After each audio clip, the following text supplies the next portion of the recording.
Welcome to Tipping Point Show. I'm Jimmy Evans. You need to know that today is going to be a very special program. I have joining me today L.A. Marzulli. He's an author, lecturer, and filmmaker. He's written 12 books, including the very popular Nephilim series. L.A. is a frank supernaturalist who lectures on the subjects of UFOs, the Nephilim, and ancient prophetic text. And this is the second show that he's going to be doing today on Roswell. Roswell, the famous incident with the spacecraft and aliens and all of that we've all heard so much about. L.A. has done two films, two documentaries on Roswell. We talked about one last week. We're going to be talking about the other one here today. L.A., thank you for joining me today. Great to be here, Jimmy. Thanks for having me on. Well, I'm just fascinated by this. Last week was just fascinating, and you've done two films. One, the first is called Exoneration, and we talked about that last time when you were talking about Jesse Marcel and how there he is right there. Yeah, there it is. And want everybody to get that, and you can stream that. We're going to give you the addresses here in just a minute. But Exoneration, the second, is called The Debris Field. Now, this is fascinating. So a lot of us have seen specials on TV, for years about Roswell, and they have this debris field, there was a cover-up that said this was a weather balloon, which it was not, and you document that in your first one. Okay, so then you went actually to the debris field. Talk about that. So we hired a guy. There's a tour group there, and you can hire the van. And I think it's like, $75 or whatever it is. And it's like a 2-hour tour. And the guy drives you around in the van, shows you all the parts. Well, this is boots on the ground. This is what this guy does for a living.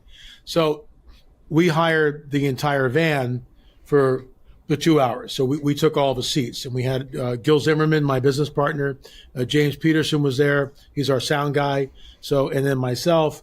And, we're running around with this guy, and he's telling us, right over there is where the Marcel house was, and there's Glenn Dennis, the funerary home. And so now, what's that building over there? Well, that's, in fact, let me back up.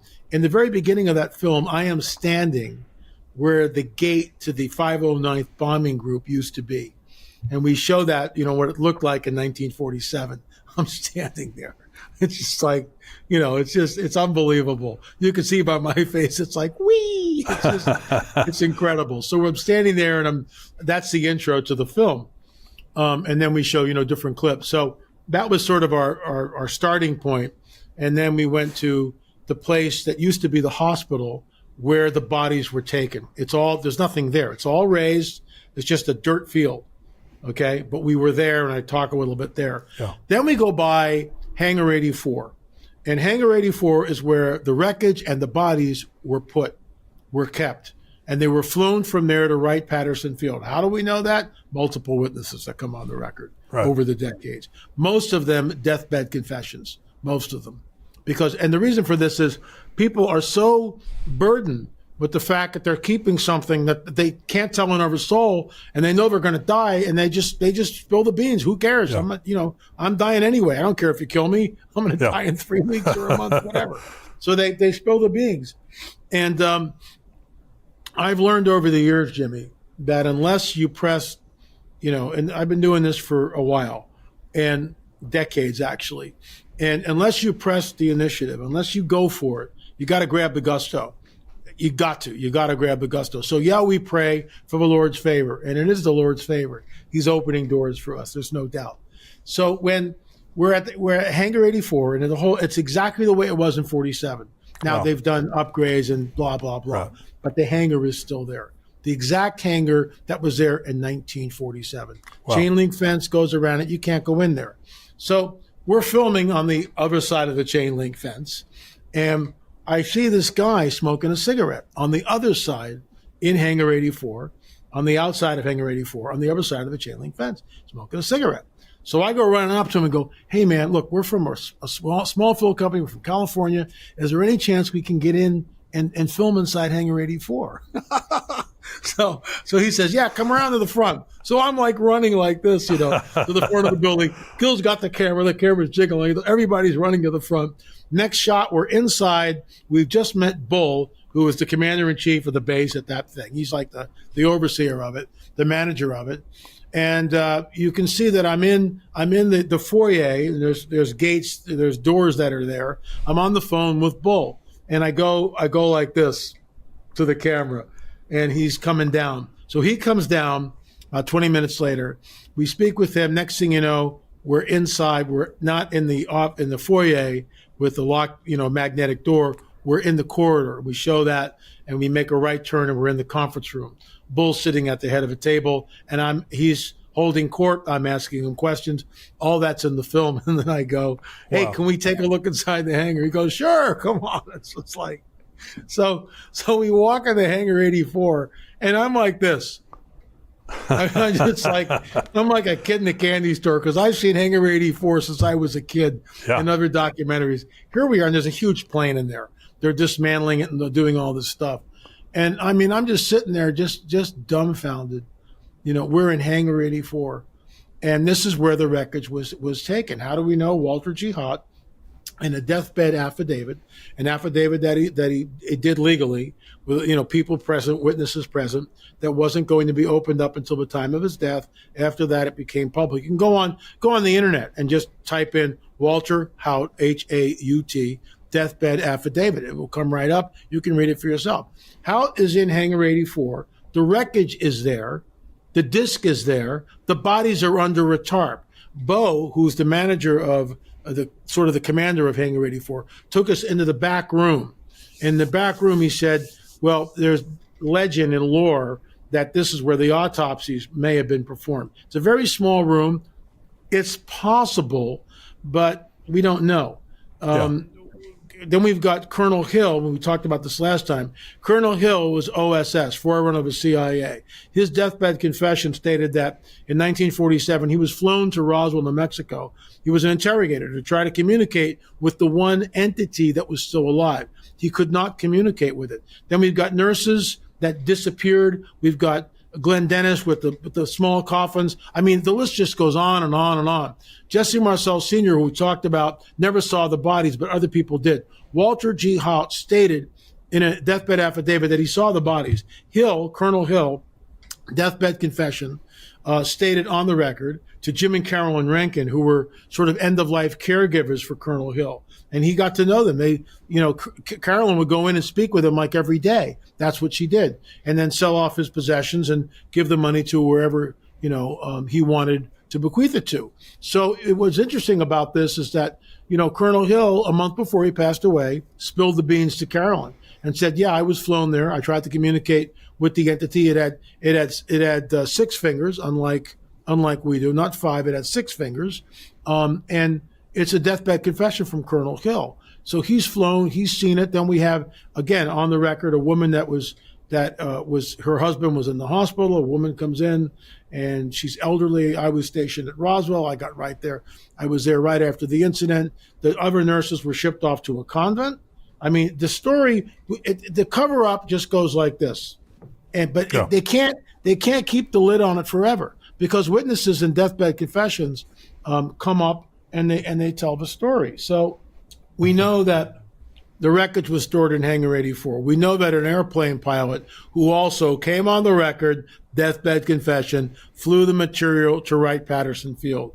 This is not in the film, but I had a man or a woman come up to me who was active at Wright-Patterson Field. They were active, and they told me there is one hangar there that is guarded 24/7, and you can smell the formaldehyde when you get near it. Oh, wow. And obviously it goes down. The hangar is just above the surface. This thing goes down into the ground. Wow. And, it's just, they can't keep the kibosh on it forever. Right. And this is why in 2017, when Commander David Fravor came on the record on Tucker Carlson's show and stated that whatever this was not of this earth. Why would he say that? And we've had numerous people come out, but then you've got Admiral Ryder who's come, nothing to see here. It's all, we can explain everything away. So you've got this push and pull. But then you've got David Grush, whistleblower in Congress. Whatever this was we recovered craft, which is not from this earth, and we recovered non-human biologics. So what are we to do with that? So, we were there. We went to the Roswell Museum. We interviewed Frank Kimbler and Dennis Baltazar. Both of these guys are ufologists.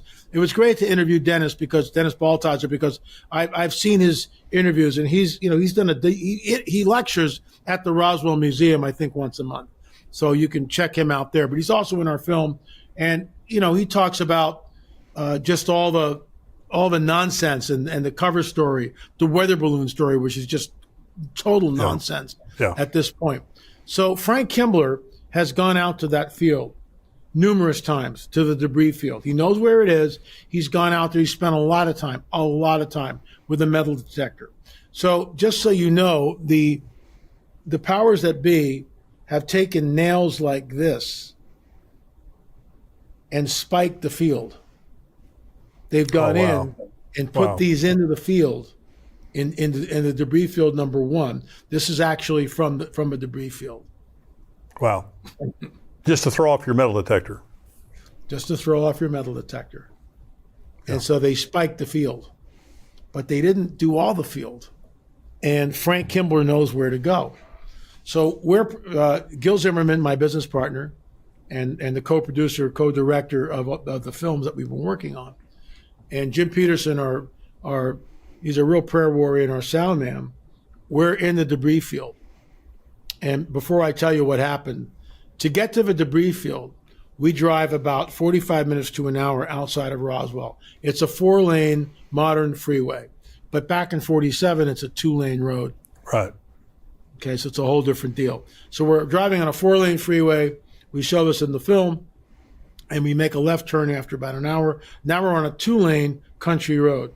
No houses, or there's just a few ranches, lots of cattle, barbed wire fences. We're on that for 35 minutes, 40 minutes. Then we make a left-hand turn. Now we're on a dirt gravel road, which is a cattle road.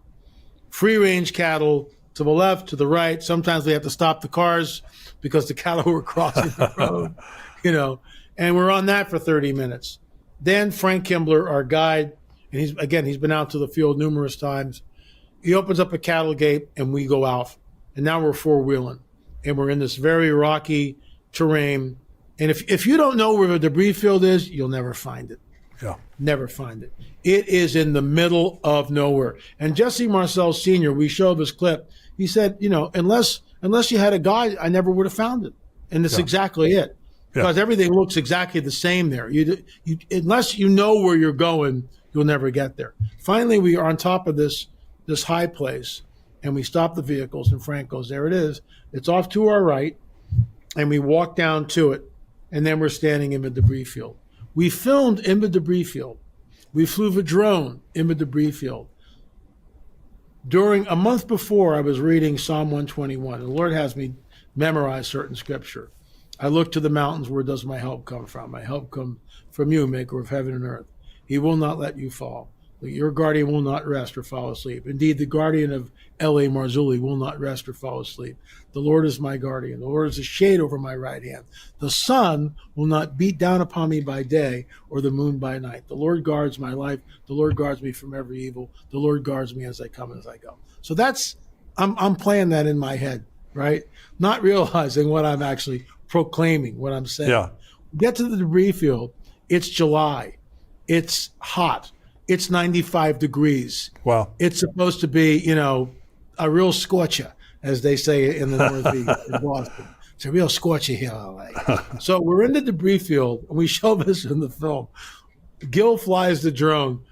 Jimmy, there's a cloud over the debris field the entire time we're there. Oh, wow. I mean, and Frank Kimbler's going, I'm not sure what's going on here, but he's not a believer. But, this is the best I've ever seen it out here.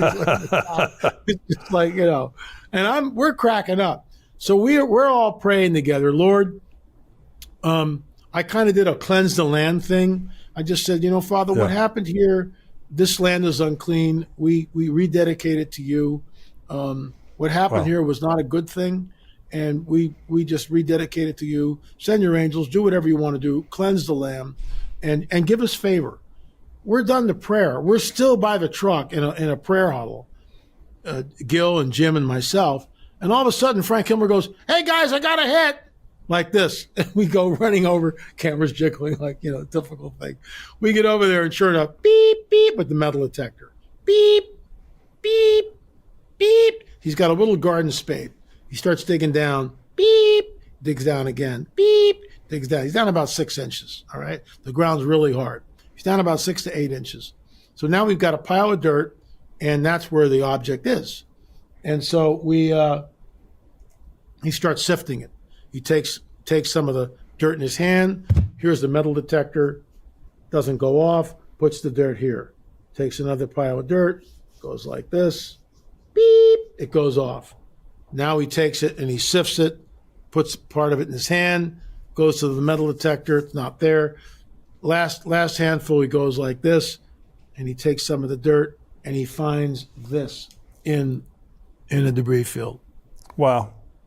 He finds a piece of the wreckage of the metal buried 6 to 8 inches. It looks exactly like the other pieces of metal that he has found.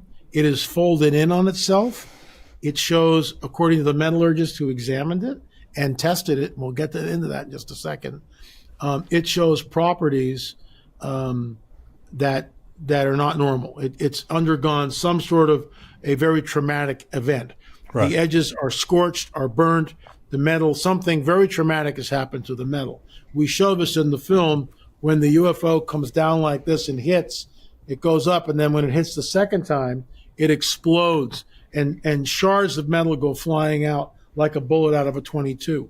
They didn't get it all. Frank Kimbler was out there, and he found 3 military fatigue buttons, aluminum buttons that were issued between 1940 and 1950, again, buried in the ground. They didn't get it all. They had guys shoulder to shoulder, probably on their hands and knees, picking up all pieces of the wreckage, but they didn't get it all. And that's why, it buried itself into the ground.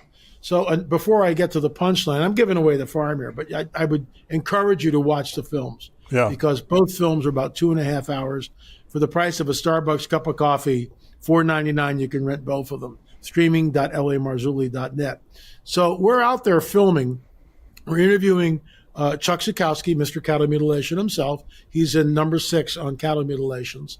Very dark, unnerving film, extremely dark, but I digress. So we're there with Chuck and Frank and the film crew, and I'm interviewing these guys about Roswell, and we're talking all things Roswell. Well, the batteries in our cameras are full. They're 100% charged, right? All of a sudden, the batteries go from 100% down to 0. Jimmy, I've seen this before. Down in Silistani, near Lake Titicaca in Peru and Bolivia border, right? We're at Silistani, these huge towers. Chase Klotsky, who's a ufologist, had all these gadgetries, Gauss meters and all this stuff, fully charged batteries. She walks into one of the circle ruins, just the foundation. Just like that, all the batteries get drained. Just like that. Wow. She goes back down, changes the batteries, goes back in the circle, just like that. Once again, happened twice. I've seen this before, and this is what happens. They mess with, and they can do this with the electrical current. When we took out the implant, which is a whole other film in our Watchers series, right? And I allude to this. We're the only Christian ministry to take out an implant from an abductee. So for those of you out there who believe that there's no physicality to the subject, think again. That's why we're out in the field. This guy was abducted. He was implanted when he was 5 years old, and we removed the implant. That's a whole other show, Jimmy. And I've seen that. It's fascinating. Yeah. I saw that. Yeah. And we go in there to take out the implant, and we can't find it. Where 2 weeks prior to that, our Dr. Matriciani took the ultrasound wand and was going like this and found it within a minute. Found it instantly. Oh, there's the implant. We'll see in 2 weeks. We'll take it out. For an hour and 20 minutes, we can't find the implant. Holy Spirit taps me on the shoulder. LA, you need to take authority over this and do it now. See, we have authority as believers. That's right. If we're in a situation with a bunch of unbelievers, we don't ask permission. We just do what we need to do. The Holy Spirit just told me, take authority, and I did. And I said, okay, I'm in a room full of non-believers, except for my late business partner, Richard Shaw. And I go, this is going to sound weird, but I'm going to pray, and I'm going to do it now. I did not ask their permission. I don't need their permission. I just prayed. Father, if there are forces that are cloaking this device, I pray that you would break that force and do it soon. Jimmy, in less than a minute, the implant appears on the ultrasound machine monitor. That's and amazing. It comes from way back here like this. And everybody goes, what's that? And Dr. Matriciani goes, that's the implant. And then he proceeds to take his ultrasound wand and go like this and tap in and look at it, trying to figure out, why is it working now? We know why it's working now. You bet. And this is what they do. They can mess with the electrical grid, which is often why you see UFOs over wires, high tension wires. They get the energy from this in some way, shape, or form, and we don't have all the information on that. But so all the batteries were drained in the debris field. So, Frank Kimball's out there. He finds the piece of metal, which I showed you, just like that. Right. And we found 2 pieces of metal. He says, we've never found 2 pieces. It's the first time in 12 years since any of this is on film. It's on film. I'm boasting. We're the only Christian ministry to actually go to the debris field and find pieces of the wreckage after 76 years, 77 years. And the metal was tested at 2 independent labs. Both metallurgists said, whatever this is, first of all, it's not an exact match. So we have nothing that matches this material exactly. But the metal is closest to an aluminum alloy, the 7000 series, but the isotopic ratio is not the same. It's not an exact match, but it's as close as we have it. Here's where it gets interesting. That metal was not invented till 1953. Wow. Roswell happened in 1947. What's that little fragment doing in the debris field? What's it doing there, folks? Yeah. Buried 6 to 8 inches below the ground. And the isotopic ratios are not the same. It's from this. Yeah. Craft not from this world. That's what it's from. Thank you for joining us. If you're a subscriber to endtimes.com, thank you. If you're not, go to endtimes.com, $7 a month. You get the entire Tipping Point show without commercials, plus all the other podcasts we do, all the other articles we have. We have breaking news to keep you up to date with everything happening around the world. $7 a month, it's a bargain. You can't find a better bargain than that for the information that we give about the things that are happening in the world. Thank you for being a subscriber, and thank you for giving here to endtimes.com. You can go on endtimes.com. There's a donate button there. You can give a recurring gift. You can give a one-time gift. Many of you are giving to the ministry above your subscription. Some of you are giving and you're not even subscribers. Thank you for helping us build this ministry, because we have a big vision for taking this around the world, reaching more people with the gospel and with this message of hope and encouragement for the end time. So thank you for all of that, for joining me today. We'll see you next time. God bless you.